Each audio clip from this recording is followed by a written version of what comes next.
Hi, I'm Alex Goodenough. I'm a systems engineer on the AWS EMP team.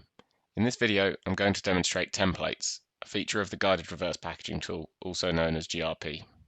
Many customers have successfully migrated their legacy applications to modern operating systems using the EMP tools. However, there are still cases where manual steps must be taken to get a working package. GRP templates automate these manual steps and allow you to add customizations. I'll mainly cover the UI, but we'll also cover some of the template file structure. To learn more about the EMP tools and templates, follow the links in the description below.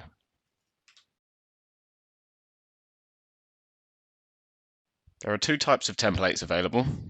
Application templates, which provide data to successfully package entire applications. These are applied before the discover dependencies step. And component templates, which provide data to package dependencies required by your applications. These are applied after the discovery. For this demo, I have three templates. Two of them are application templates, one signed and one unsigned, and an unsigned component template. This demo assumes you are familiar with the GRP tool and packaging process. You'll find links to our GRP video and documentation below if not. I'll start by creating an EMP package of Tomcat server. I've got a demo application template, which is going to make this easy. When you first launch GRP and select a project folder, signed application templates are evaluated. If any are applicable to your server, the templates dialog box will appear. The dialog box will also appear if you have any custom unsigned templates that are in the EMP templates directory. Here we can check the status box to include our chosen templates, see if the template is trusted or not, and read details like name, version, author, and description of the template.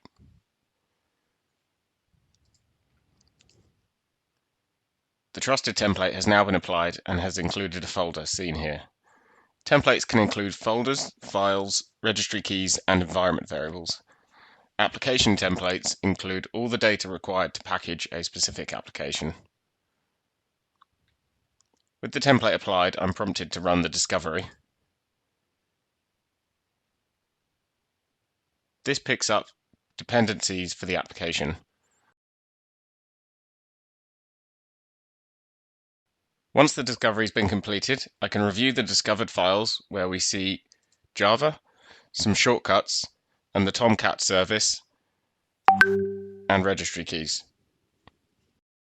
I can now create my Tomcat EMP package.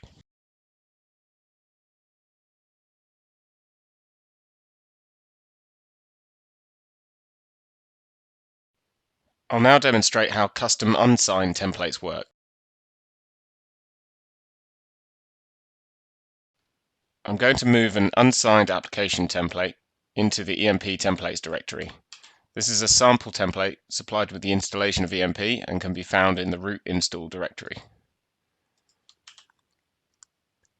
I'll copy it from here into templates. I will also copy a demo unsigned component template into the same folder.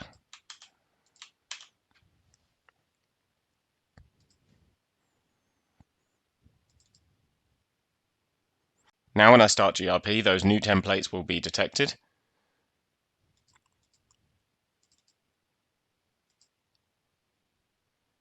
And this time I can see the message untrusted templates detected. Click here for options.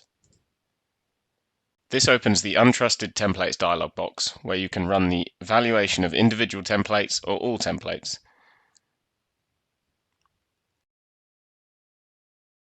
Before executing the evaluate script of these templates, you'll be shown a warning to confirm you trust the code you're about to execute. After evaluation, if the evaluate script returns true, the status will update to applicable. You can then close the untrusted templates dialog and your custom templates will be added to the list. I can then check the status box for the untrusted template and apply it. We can see the additional folder added by the sample template. Purely for demo purposes, this uses our install location environment variable and has added the EMP install directory. Other environment variables can be used in the template as required. If I switch to the Discovered Files tab, We can see the folder and file excluded by the template with the appropriate discovery approach listed. Switching to the Registry tab, I can also see a registry key added and one excluded by the sample template. I'll now open the sample template content files in a text editor.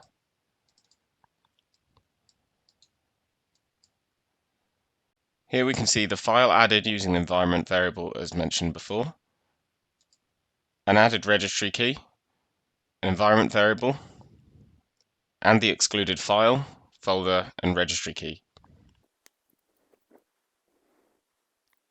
Looking in the sample template folder, I can also see the metadata file, the evaluate script, and the post packaging script. For more information on these files, see our documentation links in the description. Now for component templates. These are designed to support your packaged applications, and so they may not appear in the Components tab until the Discover Dependencies step has been run. I'll now run the discovery.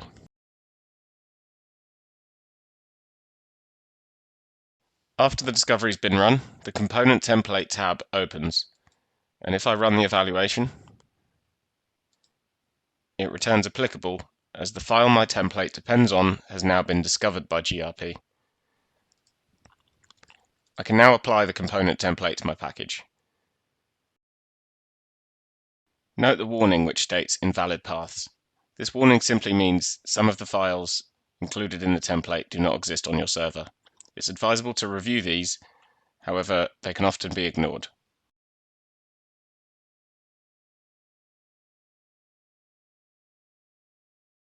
We can now see the additional component file to be added to my EMP package, and so I can finish by creating my package.